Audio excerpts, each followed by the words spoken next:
All right, so today we are diving deep into a story that feels, well, incredibly of the moment. It's all about what happens when love, ambition, and the crazy world of social media all crash into each other. This whole thing comes straight from a creator's own very personal story about what went on behind the scenes of a viral sensation. Okay, let's get into it.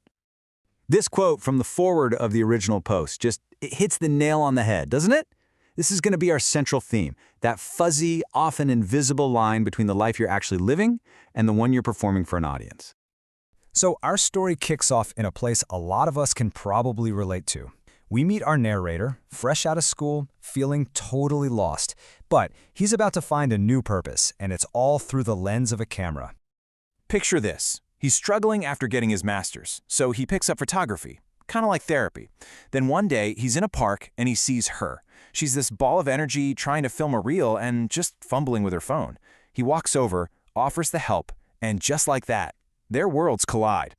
And this connection, it escalates fast, like really fast. What starts out as a pretty professional thing, shooting reels in coffee shops, quickly turns into something way more personal. Then, one night, after some drinks and mushrooms, that creative partnership crosses a major line, and they have this really intense, intimate night together.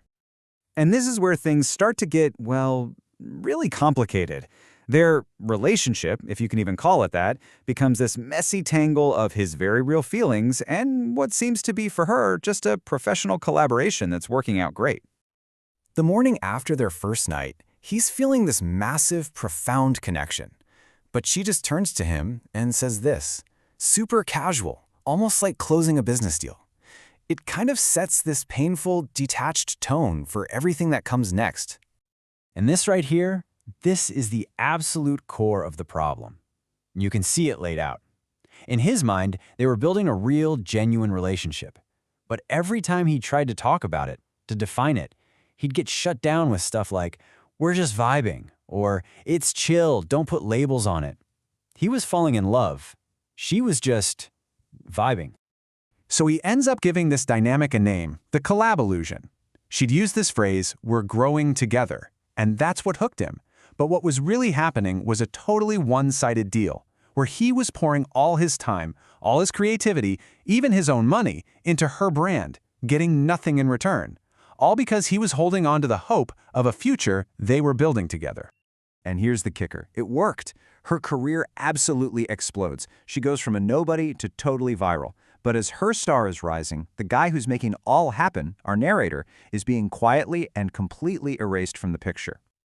And let's be super clear here. When we say he helped, we're not talking about just holding a phone for a minute. The guy was her entire production team. He was scripting, directing, shooting, lighting, editing for hours on end. He was even paying for props and locations himself. He wasn't just helping, he was building her entire brand from scratch. And all that hard work, it paid off. Big time. Her follower count just blew past the 1 million mark. She became a real, legitimate influencer, landing brand deals, getting articles written about her. And what did he get for a year and a half of what was basically a full-time job? A big fat zero. Not a single cent. He thought he was investing in them. This was the line that broke him. She's doing an interview, and someone asks who shoots all her incredible videos. And this is what she says. She reduces his role as her entire creative director, cameraman, and editor down to just some help. She took all the credit and just wiped him from her story. Okay, so that was it. That was the breaking point. After hearing his work get dismissed like that on a public platform, he finally decides he has to confront her. And this leads to one final, absolutely devastating conversation. So yeah, he musters up the courage to ask for what he's owed. Not just the credit, but hey, maybe a piece of the money from the brand deals that his work got her. And her response is, it's really the emotional gut punch of this whole story. And there it is. She takes his love for her and turns it into a weapon. She completely reframes a year and a half of his hard work as something he just did because he had a crush on her. She basically tells him that his feelings were his payment. It just invalidates everything in one single sentence. Wow. The fallout is just so fast and so brutal. He does a little digging and discovers he wasn't the first. He finds evidence of this other creative partner, A, who got the exact same treatment. And when he confronts her about this pattern, she doesn't fight, she doesn't explain, she just blocks him. Everywhere.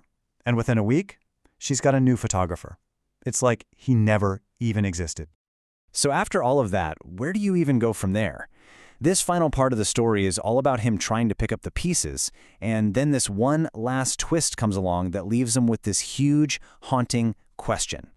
Being thrown away like that sends him into a really dark place, understandably.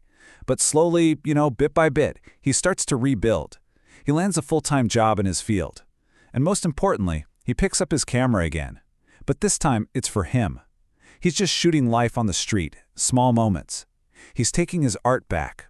He's starting to heal. And just as he's finally getting back on his feet, a friend sends him a screenshot from her Instagram. It's a wedding announcement. She's engaged. I mean, can you imagine? All those old wounds just get ripped right back open, and now he's faced with this massive moral dilemma. And this is the final, haunting question he leaves us with.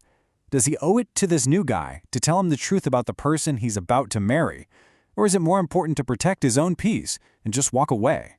Is it about justice, or is it about revenge? What would you do?